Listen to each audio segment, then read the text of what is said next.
Hello air signs, Gemini, Libra, Aquarius. Welcome back to my channel. Thanks for being here with me. Today we're going to be looking at what's going on with your current situation here. So anything that you're sort of facing right now, air signs, we'll have a look and see what's coming up and what the cards can tell us about your current situation. And potentially, this is obviously a love reading, so it's going to see what's keeping you and your person apart, or why there's potentially some faction or some differences going on between you and your special person. So if you do enjoy this reading, please feel free to leave a like and also to subscribe to the channel to join my growing YouTube fam. That would be very much appreciated. If you'd like access to extended readings, you will have to join the channel. So if you want membership with the channel, all you have to do is click the join button on the homepage and go from there. Otherwise, let's jump into this reading. So I have laid out a few cards. Essentially the underlying or the overall energy will be the 4 Rider-Waite cards, the advice for you in the middle, and then what's keeping you apart potentially here as well in terms of your differences here. So air signs, you have come up as the Queen of Swords. So you're in an energy right now where you sort of want to talk about things, you want to reach out, you want to sort of come upon an agreement of some kind.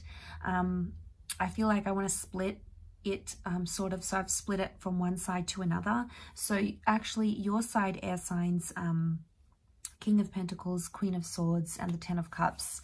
So I feel like what's going on your side is that you are open and you're ready.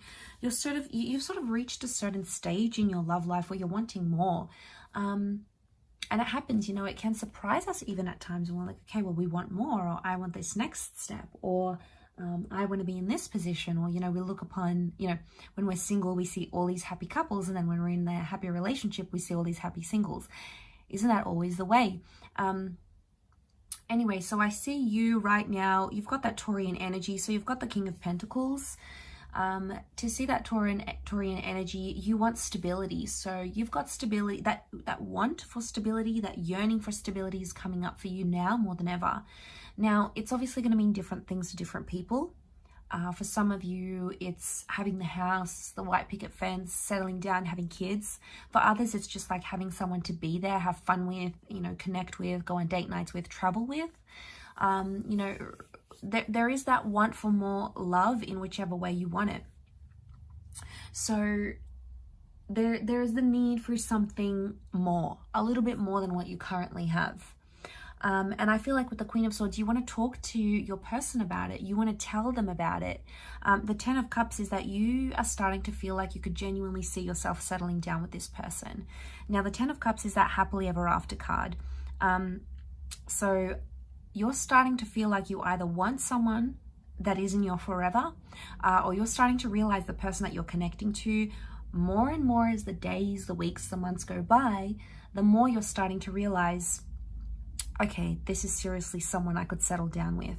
And you want to talk about it. You want to shout it from the rooftops. You want to tell everyone about it. But for some reason, you're not getting that same connection from your person, because your person is coming up as the Hangman, the Wheel of Fortune, and the 5 of Cups. So your person is potentially thinking about things not in maybe the healthiest of way. 5 of Cups, this person is either like not over an ex, or they're still dealing with some sort of loss in their life, and that's preventing them from moving forward with you. It's almost like you've met them or you're connecting with them at a very special time in their life where they may not necessarily be ready, because on their end of things, they're coming up as the Hangman. So for them, it's a bit like doom and gloom. I don't know if they feel suffocated. The thought of like settling down or being in a monogamous relationship, you know, maybe they haven't been in a relationship for so long and they're scared. They're fearful of these things because they don't know if that's something that they want. And I feel like that's why they're coming up with the Hangman, because they don't have their cards in order. You know, it's like they'll stall. They're stalling, like, oh, I haven't done this in my career, or I haven't traveled enough yet. They'll find these excuses, but the underlying issue here on their end is that they may not necessarily be ready. And I feel like they may still be dealing with a loss. If it's not that not being ready part, the 5 of Cups tells me they've lost something, or they're still mourning a previous connection. Now, this is more for those people that are connecting with someone who has recently ended something. And obviously they're still reminiscing about that person, they're still thinking about them, they're not in the right mind space. They might not be as emotionally available as you want them to be. With time though, and time does wondrous things, with time, with that Wheel of Fortune, they'll start to go through those stages of grief and start to become more accepting of what they've lost, like a previous relationship, for example. And they'll start to become more accepting of that. If you're willing to wait and be patient for this person, you will start to see those stages of grief change within them. And you'll start noticing an emotional availability that you maybe didn't see before. Whether you want to wait, that's the question. You know, yes, sometimes certain people are worth waiting for. And if you truly believe this person is worth the wait and worth being patient for, then obviously you'll be rewarded with that. But for some of you, this is maybe a cycle. You've maybe seen this person go through it before. But I feel like what's coming up on their side is like time, right? That's what's governing their thoughts.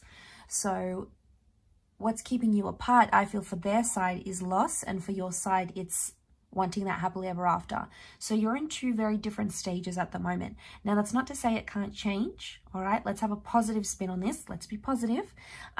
It's not to say it can't change, because it can, okay? People's emotions change, their wants, their needs change all the time, okay? We're human. It's only in our nature to be this way. But I feel with that Wheel of Fortune, they keep thinking about time. So I don't know if there's a pressure for time, or if they feel like time isn't on their side, or they don't have enough time. It may be that they're feeling they need more time, they need more space to do other things in their life. And that's what's sort of coming up for them. It's something about that time thing. The advice in the middle, it is the inner bond that draws one person to another, not words. So you really need to pay attention to the action that they're taking, because they can be saying anything like, yes, I want X, Y, and Z, but their actions not necessarily aligning with what they're saying. And words are very nice to hear and they're very pleasing, aren't they? But it's more, you have to watch this person's behavior. And I feel like if this bond is strong enough, you will actively see them do that hard work to come around and to sort of meet you halfway at least, or compromise, or try to get over that person, or try to eliminate. Like if they're still talking to their ex every night, obviously that's a red flag. If they're saying no to them, if they're not answering their calls, or they're blocking, or, you know, they're trying to be more open with what you want, that's a different story. That's when you're going to see that bond, that there's nothing like them showing you that bond that's going to say how strongly they truly feel of this connection. So it's not words. We have to pay attention to that bond and that inner connection. And if it's strong enough, you'll see it. If it's not, you might not see it right away. It might take a little bit more time, a little bit of a nudge, a little bit more patience and love. But in time, I think you will see. If the bond is there, you'll definitely see it, air signs. So I'm going to leave your reading there. Thank you again, everyone, for watching. So that was for Gemini, Libra, Aquarius. Don't forget to drop a like, hit the subscribe button, and also sign up for membership if you're wanting to join the channel. Otherwise, I'm sure we'll speak soon. So much love, and bye for now.